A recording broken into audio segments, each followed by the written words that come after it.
Hello, my friend, and welcome to the Daily English Podcast. Today, we are going to learn useful vocabulary to describe feelings and emotions in English, from everyday moods to very strong emotions.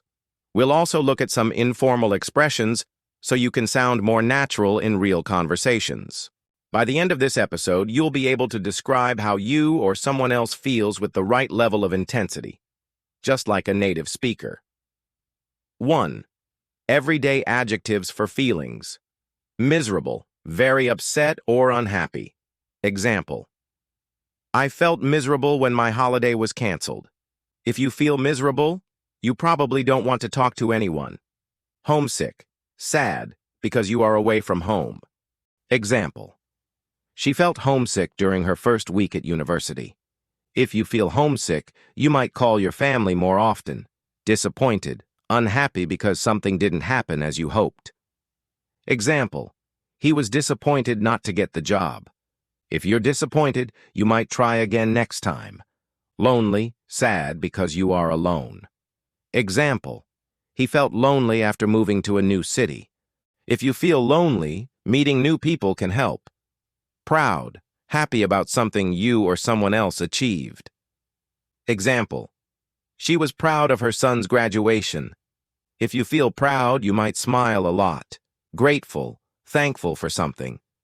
Example: I'm grateful for your help. If you're grateful, you often say thank you.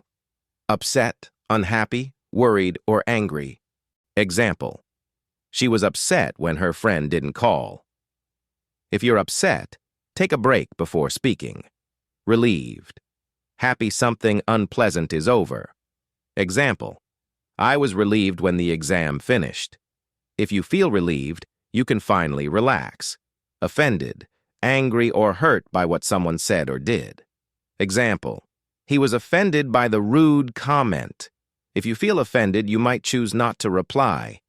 Fed up, bored or annoyed because something has continued too long. Example: I'm fed up with the noise next door. If you're fed up, you might need a change of environment. 2. Strong adjectives. Astonished, very surprised. Example: I was astonished to hear the news. If you're astonished, you might not believe it at first. Bewildered, very confused. Example: she looked bewildered when she saw the exam questions. If you're bewildered, you might need someone to explain. Delighted, very happy. Example: we were delighted to meet our favorite actor. If you're delighted, you might take lots of photos. Desperate, with little hope, wanting help badly. Example: he was desperate to find his lost passport. If you're desperate, you might ask anyone for help. Devastated, extremely upset. Example: she was devastated by the news. If you're devastated, you might cry or stay alone.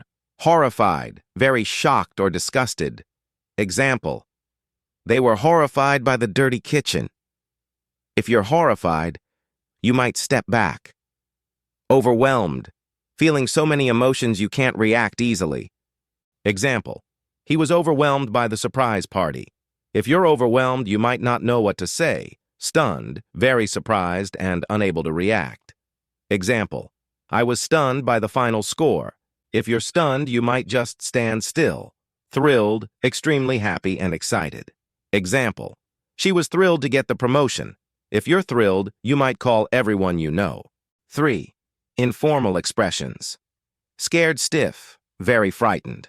Example: I was scared stiff during the horror movie. If you're scared stiff, you might freeze in place, look down, look sad or depressed. Example: you look a bit down today. What's wrong? If you look down, someone might ask if you're okay. Absolutely shattered, extremely tired. Example: I'm absolutely shattered after work. If you're absolutely shattered, you'll probably go to bed early. Gobsmacked, very surprised or amazed. Example: I was gobsmacked when I won the competition. If you're gobsmacked, you might be speechless, sick of, annoyed by something. Example: I'm sick of waiting in traffic. If you're sick of something, you might try to avoid it. Absolutely gutted, extremely disappointed.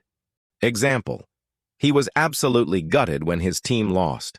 If you're absolutely gutted, you might not want to talk. Review. Today, we learned everyday adjectives like miserable, proud, and relieved. Strong adjectives like astonished, delighted, and devastated. Informal expressions like scared, stiff, gobsmacked, and absolutely gutted. Your challenge. Use at least 3 of today's words in sentences about how you felt in different situations. Example. I was astonished when I passed my driving test, relieved it was over, and proud of myself. That's all for today's Daily English podcast. Remember, learning the right words for feelings helps you connect more deeply with people in English. See you next time.